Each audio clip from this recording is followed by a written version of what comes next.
firman Tuhan berkata di dalam kitab Kejadian pasal 1, dikatakan di sana pasal 2, Tuhan menciptakan manusia bukan hanya laki-laki tetapi juga perempuan. Dan Tuhan berkata di dalam Kejadian pasal 2, dikatakan di sana tidak baik kalau manusia itu seorang diri saja. Tidak baik. Berarti manusia mesti menikah, mesti berumah tangga. Dan manusia tidak sama dengan semua makhluk ciptaan Tuhan. Manusia diberi hati yang mengasihi dan hati yang mau dikasihi, hati yang mencintai dan hati yang dicintai. Dan lagi manusia diberi seks oleh Tuhan. Bedanya dengan binatang apa? Binatang ada seks, ada nafsu birahi, tetapi tidak ada kasih di dalam nafsu birahi dan nafsu seks. Tapi manusia ada. Itu sebabnya kalau kita melihat binatang mau kawin aja nggak ada kasih. Betul? Nah sekarang kita mau melihat bagaimana pasangan Ishak dan Ribka menjalani percintaan atau kasih sayang antara suami istri. Kita mau belajar yang pertama, awal percintaan Ishak dan Ribka, atau awal dari kasih sayang yang terjalin antara Ishak dan Ribka.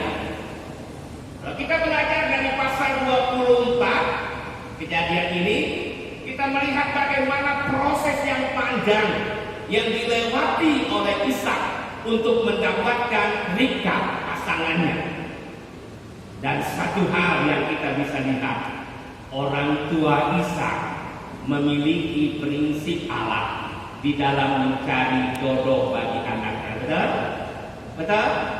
Itu dia. Mari kita lihat pasal 24. Kita melihat bagaimana prinsip yang dimiliki oleh seorang ayah yang namanya Abraham atau Ibrahim. Saya baca untuk kita. Ayat yang kedua dari pasal 24. Berkatalah Abraham kepada hambanya yang paling tua dalam rumahnya, yang menjadi kuasa atas segala kepunyaannya, katanya, baiklah, letakkan tanganmu di bawah pangkal pahaku. Ayat 3, supaya aku mengambil sumpahmu demi Tuhan Allah yang empunya langit dan yang empunya bumi, bahwa engkau tidak akan mengambil untuk anakku seorang istri dari antara perempuan Kanaan yang di antaranya aku diam. Apa maksud ayat ini? Bahwa Abraham atau Ibrahim, dia tidak mau anaknya itu nanti mendapat jodoh yang tidak seiman. Dan dia sudah punya prinsipnya Tuhan di dalam mencari pasangan hidup. Dan kalau kita lebih lagi mendalami prinsip yang Abraham miliki dan juga yang Ishak miliki, prinsipnya luar biasa, bukan prinsip manusia, tetapi prinsip Tuhan. Tuhan menginginkan semua pasangan harus memiliki satu iman. Itu yang disebut dalam arti yang lain, Tuhan memberikan jodoh yang sepadan dalam iman, sepadan dalam pengharapan, sepadan di dalam penyembahan, bukan lain. Dan ini didahului dengan doa. Kita melihat bagaimana setelah mereka memiliki prinsip Tuhan di dalam mencari jodoh, mereka juga bawa dalam doa. Mereka berdoa supaya Tuhan memimpin di dalam pencarian pasangan hidup. Inilah yang disebut ora et labora, berdoa dan berusaha. Betul? Nah, oleh sebab itu prinsip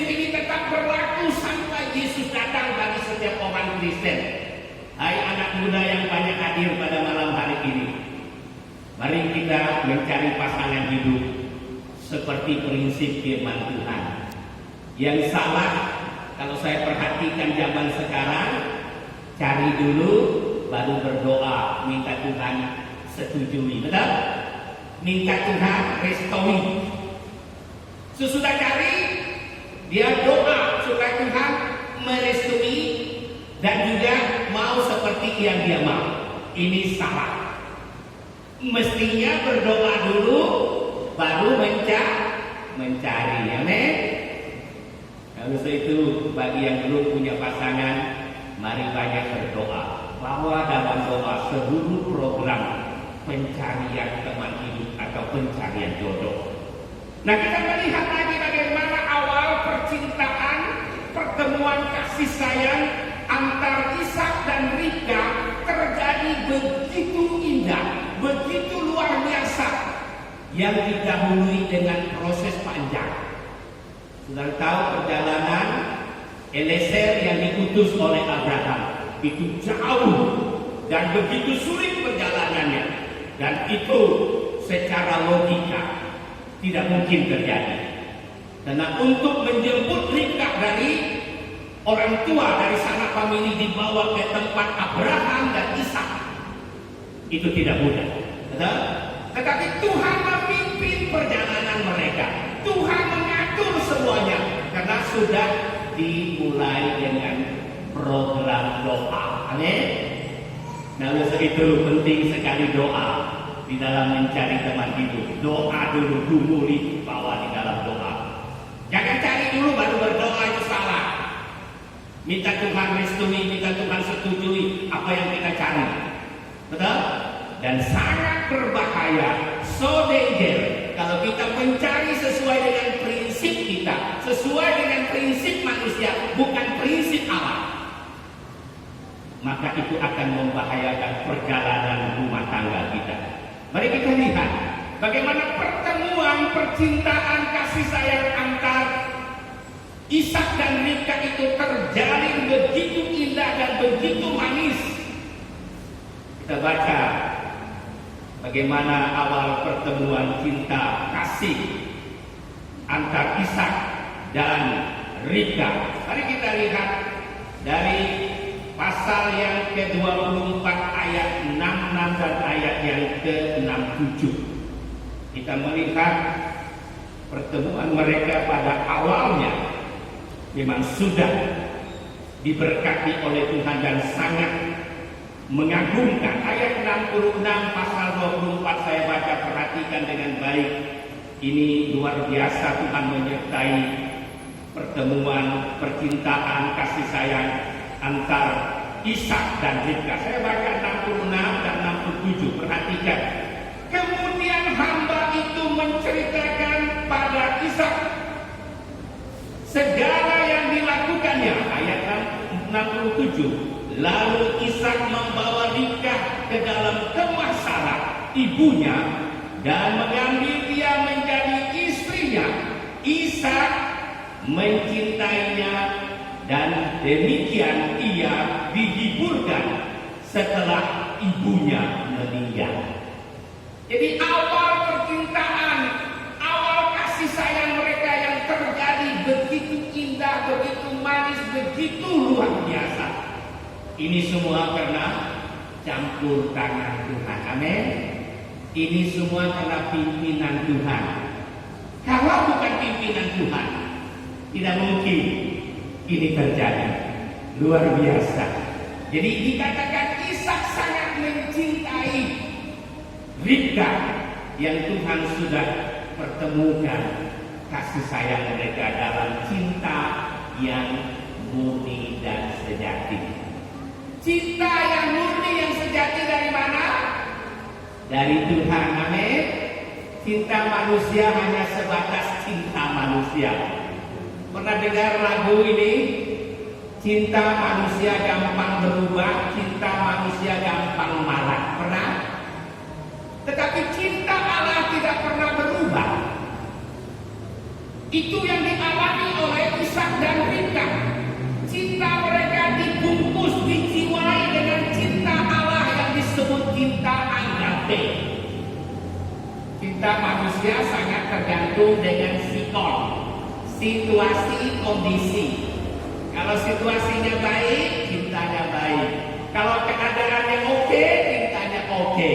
Kalau keadaannya tidak oke, cintanya no oke. Itu dia. Jadi sangat tergantung cinta manusia. Tetapi cinta Allah tidak pernah dipengaruhi oleh situasi, kondisi apapun. Bagi yang sudah berkeluarga, perhatikan ini. Kalau cintamu mulai berubah hati saat ini oleh karena situasi, kondisi, mari minta cinta Tuhan membungkus cinta kita. Amin. Cinta Allah tidak pernah lekang kena panas, tidak pernah lapuk kena hujan, selalu baik. Amin. Ini yang dialami oleh percintaan awal kasih sayang yang Ishak dan Ribka alami. Yang kedua, pertengahan perjalanan kisah cinta kasih, kisah percintaan Ishak dan Ribka. Ini juga penting kita pelajari baik-baik. Meskipun mereka hidup dalam kasih dan kebenaran Allah, di dalam menjalin percintaan, di dalam menjalin hubungan dengan penuh kasih sayang, namun perhatikan, mereka tidak lepas dari masalah rumah tangga. Betul? Betul? Ada rumah tangga di dunia ini yang tidak ada masalah, semua oke perjalanannya, semua baik. Ada? Saya percaya tidak ada. Alkitab mencatat tidak ada rumah tangga yang bebas dari problema, tidak ada rumah tangga yang bebas dari persoalan. Semua ada, tergantung jenis dan volumenya saja. Nah, apa yang dialami oleh Ishak dan Ribka ini, kita melihat problemnya, kita melihat masalah rumah tangga ini, mereka yang sedang kita bahas pada saat ini. Apa masalahnya? Meskipun cinta kasih mereka begitu hangat, meskipun mereka mengasihi satu sama lain mantap, mereka hidup dalam kasih Allah, mereka hidup dalam kebenaran Allah, toh ada masalah yang serius. Masalah yang serius dalam rumah tangga mereka apa? Ternyata istri Ishak ini mandul. Ini problem berat. Ini masalah bukan ringan. Ini masalah lebih berat dari ekonomi. Ini masalah lebih berat dari segala masalah yang lain. Sebab dalam budaya orang Yahudi, kalau istri tidak bisa mengandung atau mandul, ini aib besar. Ini kutukan Tuhan yang besar. Itu pemahaman mereka. Nah, kalau mereka tidak hidup dalam kasih dan kebenaran Allah, bisa saja alasan Ishak ini, udah aku tinggalkan aja nikah karena dia tidak bisa memberikan keturunan kepadaku, aku cari perempuan lain. Betul? Alasan logis kan? Betul? Dan mereka tetap mengasihi, mereka tetap mencintai, bahkan semakin hangat cintanya satu sama lain. Mari kita lihat bagaimana Tuhan menolong di dalam menyelesaikan masalah yang Ishak dan Ribka alami. Mari kita membaca. Mari kita membaca Kejadian 25 ayat 21. Mari kita lihat. Kita melihat masalah yang mereka sedang hadapi dibawa di dalam doa. Saya baca untuk kita ya. Pasal 25 ayat 21. Perhatikan dan ayat yang ke-22. Berdoalah Ishak kepada Tuhan untuk istrinya, sebab istrinya itu mandul. Tuhan mengabulkan doanya sehingga Ribka istrinya itu mengandung. 22. Tetapi anak-anak bertolak-tolakan dalam rahimnya, dan ia berkata, jika demikian halnya, mengapa aku hidup? Dan ia pergi meminta petunjuk kepada Tuhan. Nah, kita melihat problem yang mereka hadapi, masalah yang mereka hadapi bukan masalah kecil, tetapi masalah besar. Ternyata di tengah perjalanan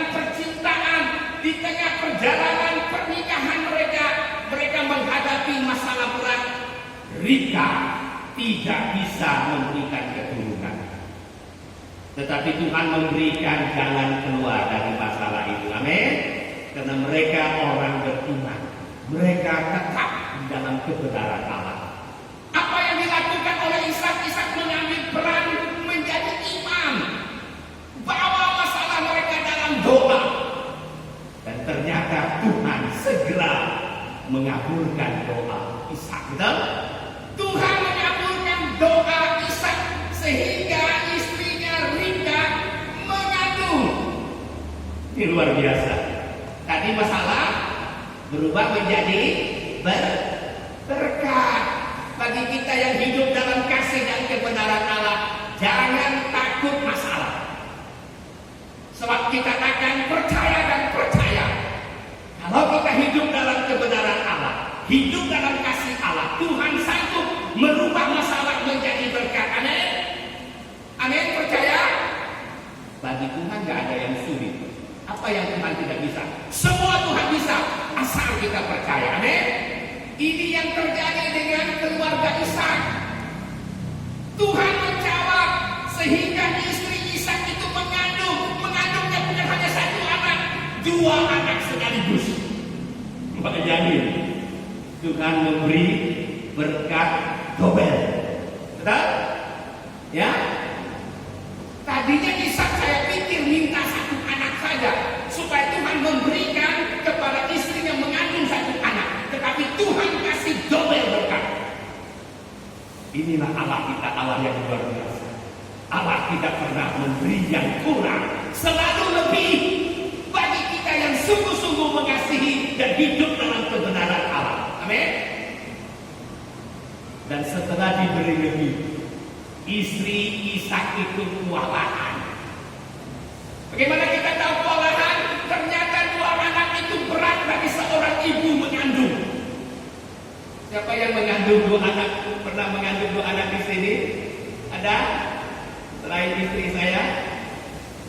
Berat kali mengandung 1 anak, betul? Perutnya lebih besar dari 1 anak kan? Dan dikatakan oleh firman Tuhan ayat yang ke-22, anak dalam kandungan Ribka itu bertolak-tolakan, tinju-tinjuan, tendang-tendangan dalam rahimnya. Sehingga Ribka ini kesakitan menahan. Lalu dia minta petunjuk kepada Tuhan. Bahkan sampai dia merasa stres. Perhatikan, jika demikian halnya, mengapa aku hidup? Ini kata-kata stres dari seorang ibu yang mengandung 2 anak. Tetapi dia tidak berhenti di situ. Dia minta petunjuk kepada Allah. Dia mohon petunjuk kepada Allah. Dia mohon kekuatan kepada Allah. Itu sebabnya dia diberi kemampuan. Amin. Tidak mudah loh mengandung 2 anak. Nah, siapa yang belum punya anak mau mengandung 2 anak, minta aja kepada Tuhan. Amin. Sesuai dengan imanmu terjadi. Amin. Itu dia. Setelah dia minta petunjuk kepada Tuhan, Tuhan berikan kekuatan dan Tuhan memampukan dia sampai dia melahirkan dengan selamat. Saudara-saudara, jemaat Tuhan yang dikasihi oleh Tuhan kita Yesus Kristus, mari kita memiliki sikap iman seperti yang dimiliki oleh Ishak dan Ribka. Dan kita percaya kalau ada masalah yang Tuhan izinkan terjadi, percaya masalah berubah menjadi berkat asal kita hidup dalam kasih dan kebenaran Allah. Amin.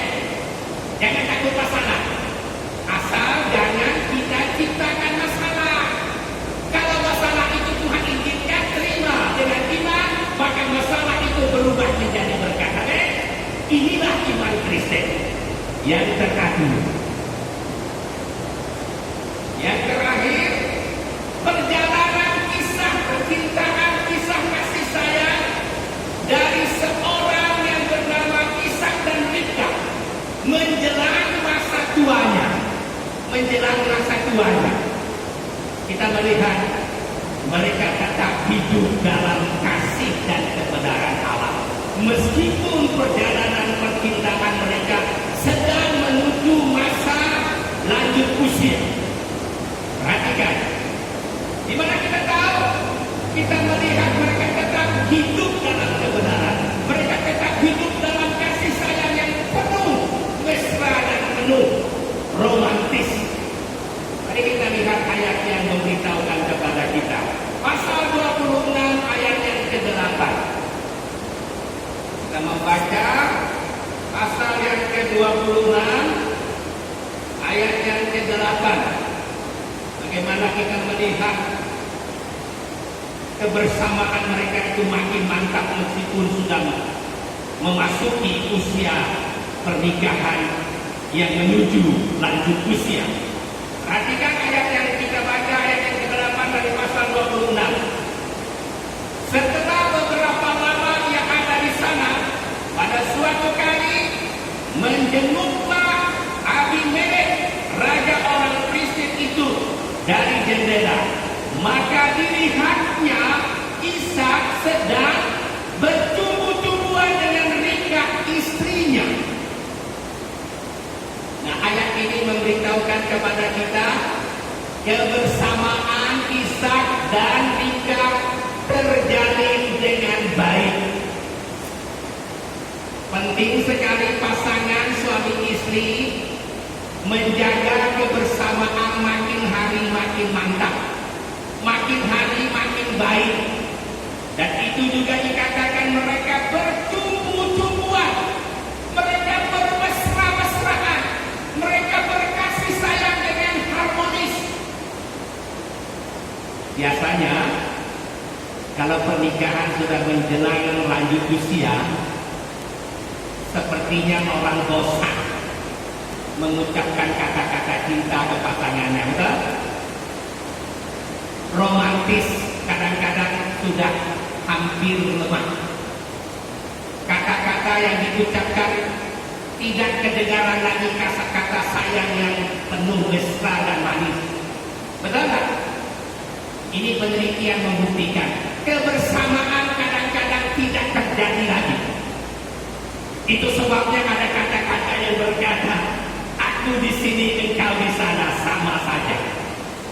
Nah, bagi orang Kristen, meskipun pernikahan kita sudah menuju ke usia lanjut, kebersamaan itu penting dijaga. Bagi yang sudah punya pasangan, kalau nanti memasuki usia lanjut, mari perhatikan kebersamaan makin dipelihara dengan baik.